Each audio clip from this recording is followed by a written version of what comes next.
makarya ing kraton Wewe. Sajake yen diceritakake dipaido wong akeh. Nanging pengalaman iki dialami dening simbahku Suwargi. Jaman taun 58-an. Simbahku sing asma Pawiro Semito nate manggon kontrak omah ana ing Kampung Ketanggungan. Dene asale saka Desa Tanjung Harjo, Kulon Progo. Jaman biyen durung kaya saiki. Kampung Ketanggungan mono omah isih arang-arang. Mbah Pawiro ngono keceluke pakaryan saben dinane bakul ratengan ing pasar Gampingan Wirabrajan. Pasare uga durung kebak kaya saiki. Sing bakul setitik, sing cetha bakul wulu wetune bumi wiwit subuh nganti kurang luwih jam 09.00 esuk. Dagangane Mbah Pawiro yaiku kacang godhog, gedhang, kimpul, uwi mbili, lan tahu tempe bacem. Pendak dina Ngahat simbah kulak kacang ana ing Pelem Gurih, Kulon Kalibayem saiki. Ing kono kondang kacang brol tuwa tur mentes. Yen tuku ora tanggung-tanggung, setitike sak kuintal. Dasar Mbah Pawiro gemi asile dagangan kanggo tuku wedhus lan sapi ing desane. Juragan kacang sing saka Kaliabu jenenge Mbah Paiman. Wis rada sawetara wektu ora dodol. Kamangka Mbah Paiman iki lengganane akeh. Klebu Mbah Pawiro.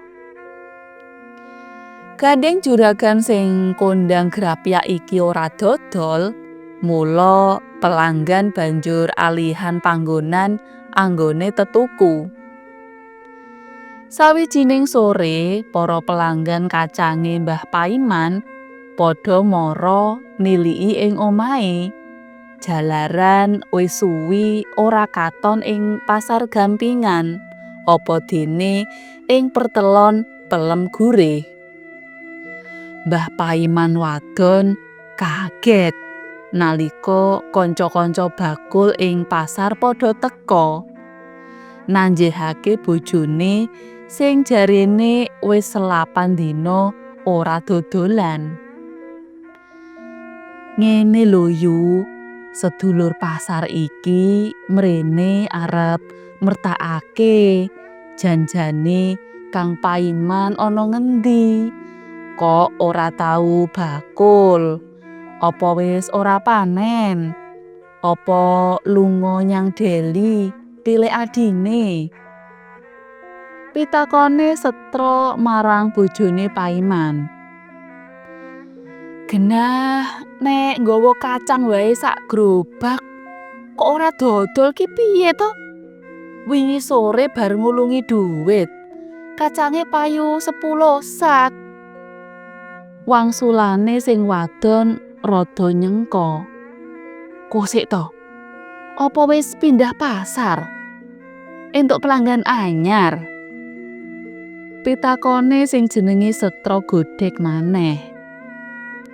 Ora, saiki rak dheweke entuk gawean anyar. Proyek gawe bendungan raseksa. Setra meneng sedhela. Dheweke njengkerutake bathuke. Dheweke durung tau krungu ana proyek gawe bendungan raseksa. Kabar iki dirasakake maneh. Mula sing krungu banjur padha pandeng-pandengan. Yen kowe ngerti alamate, ngendi Yu? Wah, ya mbuh.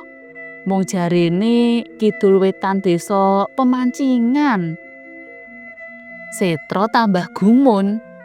Apa maneh yen krungu tembung desa Pemancingan kuwi klebu tlatah pesisir kidul. Setra sak kanca wis ora kakehan pitakonan maneh. Dheweke tanggap karo kahanan iki.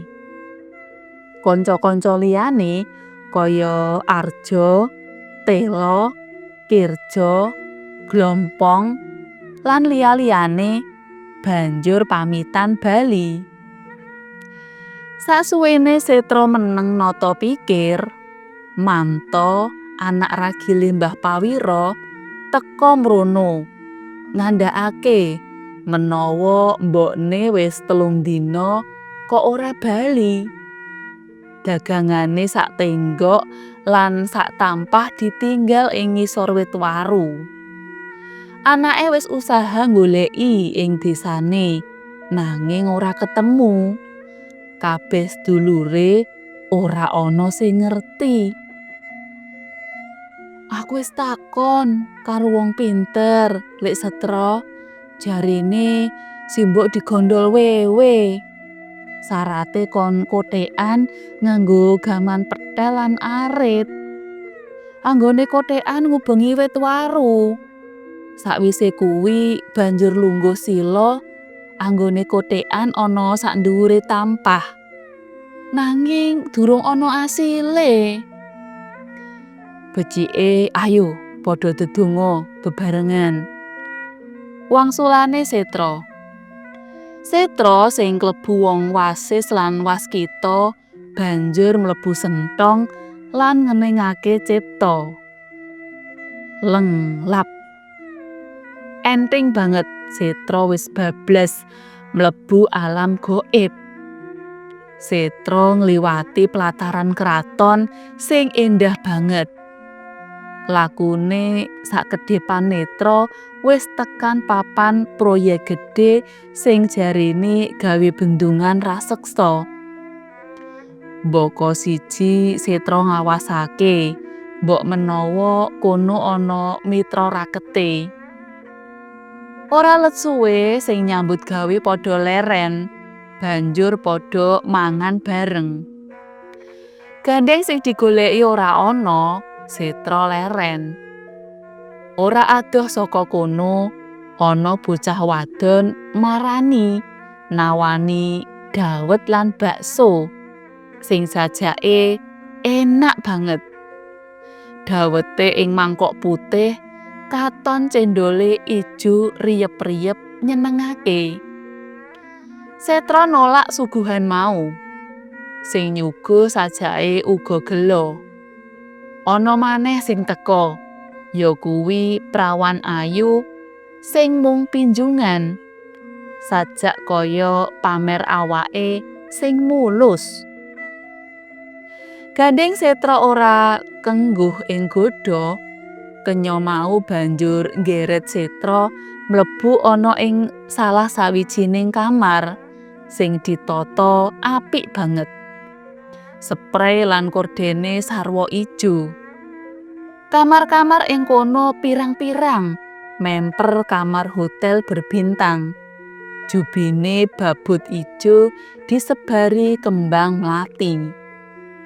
Bareng ngungak kamar pojok dhewe, dheweke kaget. Weruh blegere Paiman lagi andon katresnan karo wong wadon liya. Najan Paiman weruh, ananging sajak ora nggubris tekane Setra. Setra nerusake lakune. Weruh ana kamar sing lagi ditebahi dening wong wadon tuwa. Setra paham banget menawa wong wadon kuwi ora liya Mbah Pawiro. Kowe kok ning kene yu? Ayo bali. Kene dudu papanmu. Aku ning kene dibayar larang. Asile tikel ping 5. Aku le bali bareng karo Kang Paiman. Ngerti ya Tra, Kang Paiman kuwi saiki ra wis dadi garwane Patihayu Kemuning. Wis ra gelem baleni bojone sing mung rupane kaya limbuk. Ning kene prawane ayu-ayu. Ora kakehan wuwus, Setra banjur ngelarak metu Mbah Pawiro wadon. Tekan regol diadang dening wanita beringas sing lagi jaga. Kepeksa Setra andon yuda karo prajurit wadon. Sepisanan Setra kalah, nanging banjur thukul kekuatan sing hebat banget. Pungkasane bisa menang. Tekan jaba Mbah Pawiro banjur ditinggal. Setra bali mlebu maneh ngajak Paiman. Kepeksa pangajake rada kasar merga dheweke lagi dirubung kenya-kenya sing lagi padha lelangen suka parisuka. Sepisan maneh Setra tarung nglawan bergada prajurit wadon sing pirang-pirang cacahe. Kaya ana daya kekuatan gaib sing jumlegur suarane. Wong telu mau banjur kontal. Ngerti-ngerti wis ana sak dhuwure watu karang kidul parang endong. Wong loro dikon mlaku nurut dalan gedhe. Dene Setra isih tarung arep nerusake anggone Bandayuda. Biar Setra banjur ngelekake mripate. Dheweke banjur golek banyu putih kanggo ngombe. Ora let suwe banjur metu saka kamare.